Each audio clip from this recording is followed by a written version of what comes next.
Olá, amigos, colegas e alunos, congressistas. Estamos juntos no terceiro dia do Congresso, 5º Congresso de Direito Previdenciário do IEPREV, e eu estou aqui hoje com a família Opitz. Eu adoro falar que eu sofri muito para aprender a falar Opitz, mas agora aprendi. E eu chamo ainda de Opitz pai e Opitz filho.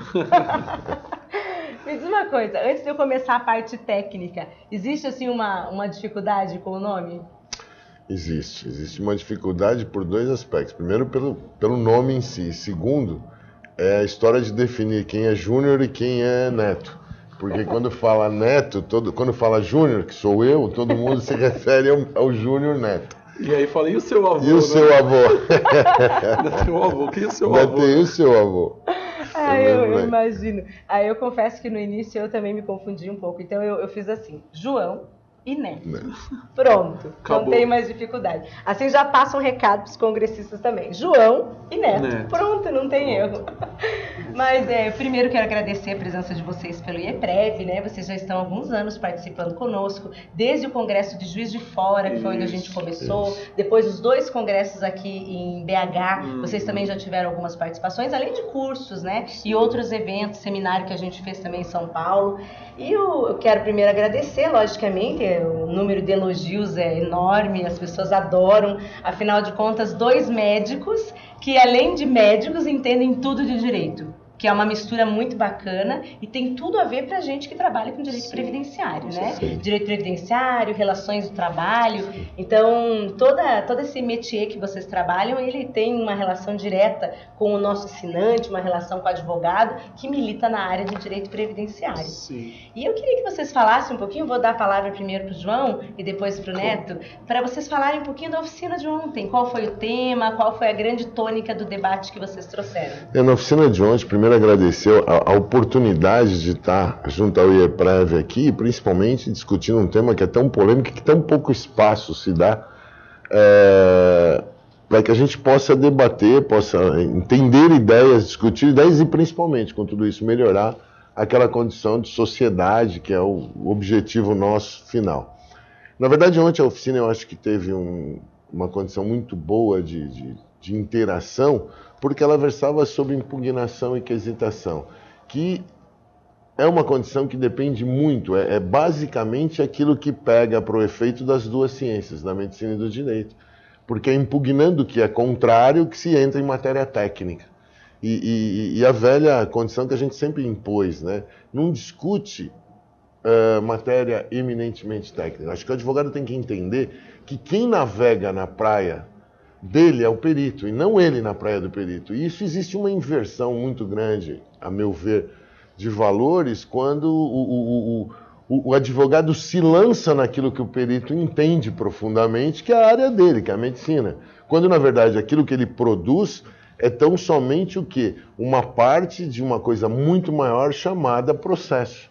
Então eu poderia, com essa explicação que você deu, até para as pessoas que estão aqui conosco, entender o seguinte: ao invés do advogado se aventurar no Google, ficar copiando trechos do que é uma doença, tentando fechar diagnóstico, né? Sem conhecer, na verdade, protocolo internacional, sem conhecer os requisitos de um protocolo para um diagnóstico, ao invés de fazer isso, o ideal seria se ater à questão processual e lembrar que antes de ser um ato médico, a perícia é um ato processual. É um ato processual, Perfeito. Sem sombra de dúvida.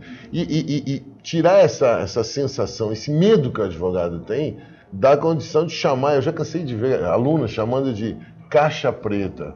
Se o advogado entende que tem uma caixa preta dentro daquilo que ele se propõe a fazer, é ele que tem que abrir essa caixa preta. Sim, ou seja, há que se entender que é importantíssimo a medicina, a perícia médica é a medicina a serviço do direito. Então, está se navegando na praia processual, que é a praia do advogado. E tem que ser a do médico na medida em que ele está produzindo uma peça processual, mas que tem que ter ponderação da relevância e da condição em que isso se faz.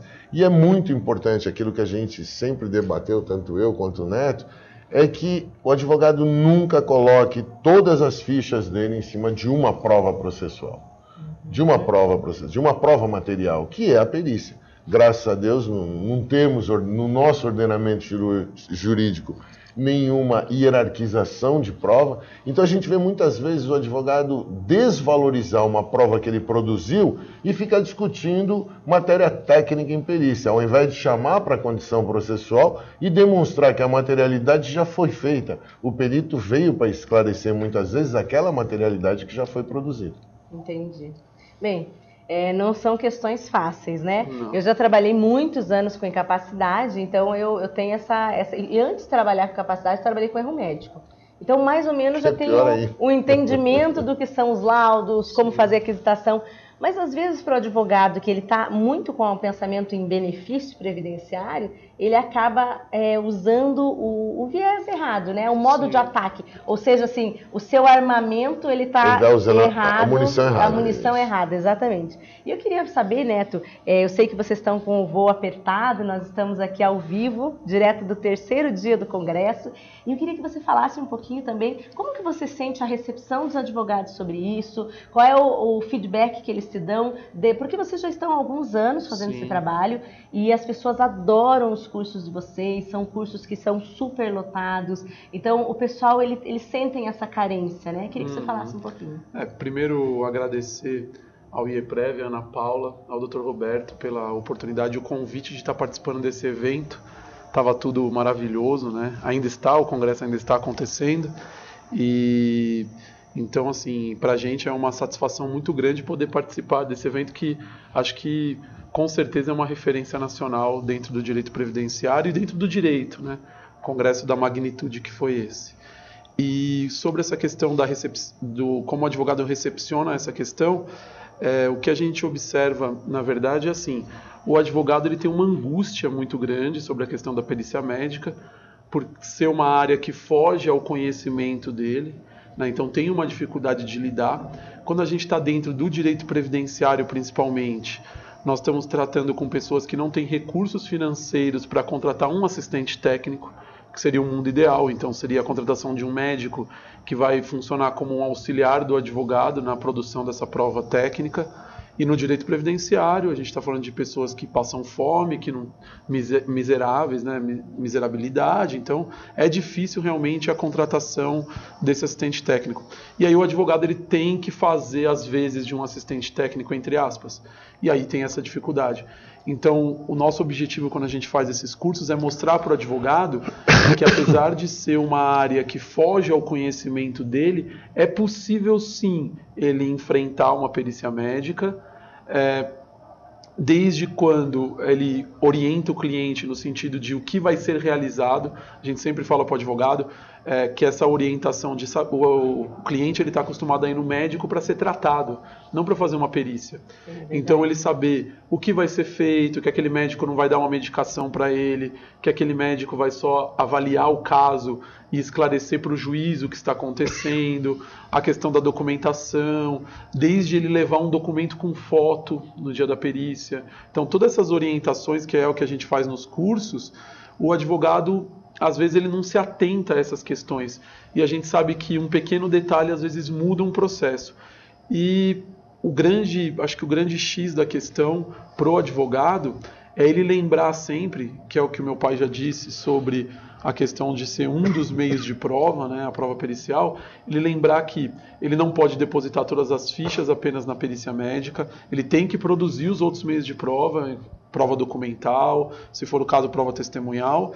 E, principalmente, quem tem que se convencer do direito é o magistrado, não é o perito. Então, muitas vezes, o advogado ele quer que o perito dê o direito ou que o perito reconheça aquele direito. E quem tem que reconhecer não é o perito, porque o perito não é o juiz natural do processo. E eu acho que se o operador do direito, ele delega isso para o perito, e aí o magistrado também, muitas vezes a gente observa em alguns processos que também delega ao perito isso traz um prejuízo para a sociedade, porque o perito ele não tem a formação jurídica necessária para avaliar um processo como um todo. Então, principalmente no direito previdenciário, que envolvem outras questões sociais, então muitas vezes a incapacidade não é só biológica, nós temos a questão de grau de instrução, a profissiografia. outros aspectos que influenciam na questão da incapacidade laborativa. Então, essa visão mais ampla, ela tem que ser vista pelo magistrado dentro dos princípios do direito previdenciário, o que é garantido pela própria Constituição. Então, o advogado ele tem uma recepção grande desses cursos, porque o que a gente busca é só mostrar para o advogado as ferramentas que ele possui para conseguir a comprovação da incapacidade e não apenas entrar com a ação, ficar esperando a perícia médica e passivamente aguardar o resultado. Eu acho que a atuação do advogado vai muito além disso nos benefícios por incapacidade.